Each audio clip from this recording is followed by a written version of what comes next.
అందరికీ నమస్కారం। ఈ రోజు మనము కుంకుమ ధారణ గురించి తెలుసుకుందాం। మన భారతీయ సాంప్రదాయంలో కుంకుమ ధారణకి చాలా ప్రాముఖ్యత ఉన్నది। చిన్న పిల్లల దగ్గర నుంచి వృద్ధుల వరకు అందరూ కుంకుమ ధారణ చేస్తారు। దాని వల్ల వాళ్ళకి ఎంతో ఆధ్యాత్మికత కనిపిస్తుంది, ఇంకా చాలా ప్రయోజనాలు ఉన్నాయి। మగవారు కూడా కుంకుమ ధారణ చేస్తారు, కొంతమంది చందనం విభూది కూడా పెట్టుకుంటారు। ఇలా పెట్టుకోవటం వల్ల ప్రయోజనాలు ఏంటంటే నుదుటి మధ్యలో కుంకుమ ధరించటం వల్ల ఆజ్ఞా చక్రం యాక్టివేట్ అవుతుంది। మన శరీరంలో 72,000 నాడులు ఉన్నాయి।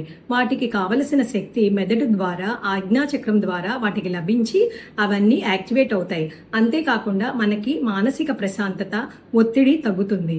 అంతేకాకుండా ఇంకా ఎన్నో ప్రయోజనాలు ఉన్నాయి। అలాంటి ప్రయోజనాలు ఉన్న కుంకుమని ధరిస్తారు అందరూ। దాన్ని లక్ష్మీదేవిగా భావిస్తారు।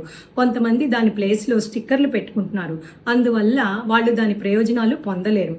అందువల్ల పెద్దలు చెప్పిన ఈ కుంకుమ ధారణ అందరూ చేద్దాం। ఓం తత్సత్।